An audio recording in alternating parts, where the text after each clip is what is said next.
And finally tonight, what Iranians in poor rural villages want from their government. Lindsay Hilsum of Independent Television News reports. The flock penned in for the night is released to graze on the pasture beneath the snow-capped mountains. But this way of life is dying. Iran's countryside is emptying out. Young people want jobs and the excitement of the city.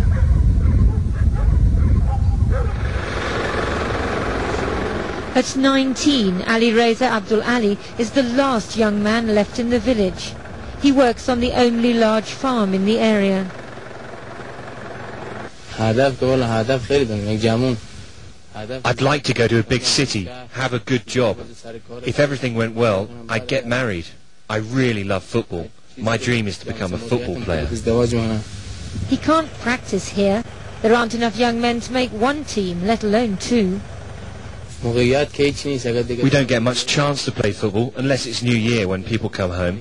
Right now there's no one to play with. The village of Kolejor is in ruins, silent and all but deserted. The rich were the first to leave. The poor then followed.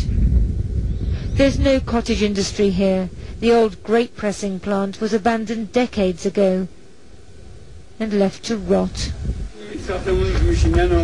As we wander through lanes strewn with the rocks of tumble-down walls, Haj Hussein Mobini and his friends recount tales of those who left the village long ago, their memories still vivid. There was a fellow called Alakhani used to live here many years ago. Their house was beautiful. Look, they even had reception room for guests. Their children have all gone to Tehran or Qum or Kashan. It's only us old chaps left. There's no one here younger than those two or me. 70, 80, 90 years old. No young people live here anymore. Successive governments promised rural regeneration. The reformists who governed for 8 years under former President Khatami talked of democracy. But the man elected president last year, Mahmoud Ahmadinejad, said he would bring wealth. The people here say they voted for Ahmadinejad because he's poor like them. They thought he'd understand. And 8 years of reform had done nothing to stop the decline here. We drove to the village of Kaveh a few miles away, past orchards of almond and apple trees, and a wasteland of plastic bags, detritus of the modern world.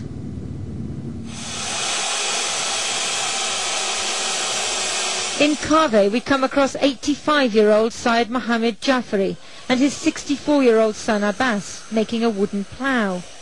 They're using an electric drill, where 10 years ago they would have had only a hand drill or maybe a chisel and mallet. But the design of the plough hasn't changed in 4,000 years. It's the oldest piece of farm machinery on earth. Abbas says nonetheless at this time of year it's better than his tractor, which gets stuck in the mud.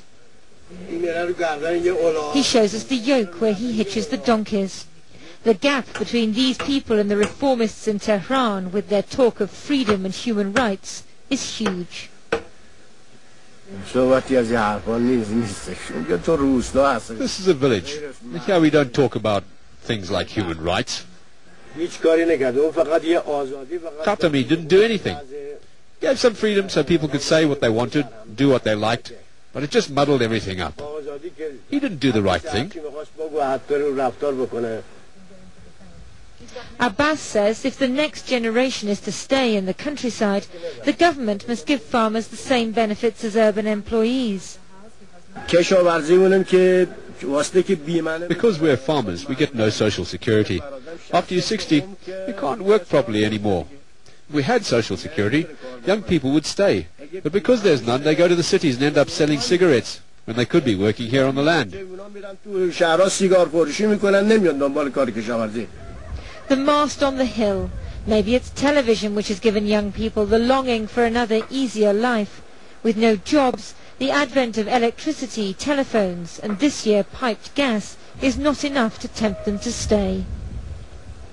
On the street, my translator and I meet Ruhiye Rahimi on her way to the village shop.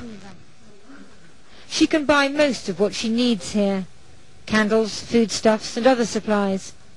She pays for some of her shopping in walnuts, which she's harvested from the trees on her farm. The shopkeeper says at different times of year he accepts wheat or almonds instead of money. The shopkeeper's wife invites us in for tea. Her 3 daughters went to university in Tehran and will never come back. She doesn't really want her 2 sons to return from school in town, because in the village there's nothing to do but smoke opium, and many here become addicts. Their situation is terrible. I really don't know where they get the stuff from.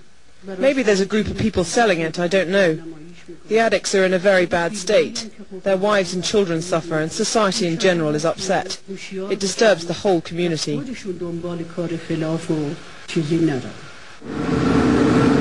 The addicts and the poorest of the poor have to take whatever work they can find. One of the most dangerous jobs is stoking the furnace, which heats the water for the hammam, the communal bath. Abbas Rahimi is covered in bitumen. For the equivalent of a couple of pounds, he's agreed to go down the hole to loosen the noxious fuel so it flows more easily through the pipe to the furnace.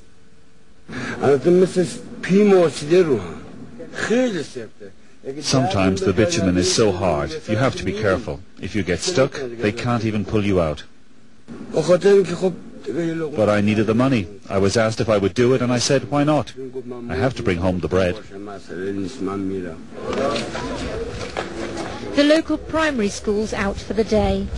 The children walk home past the mosque. Soon they'll leave the village for secondary school in town. Inside, the old men say their prayers.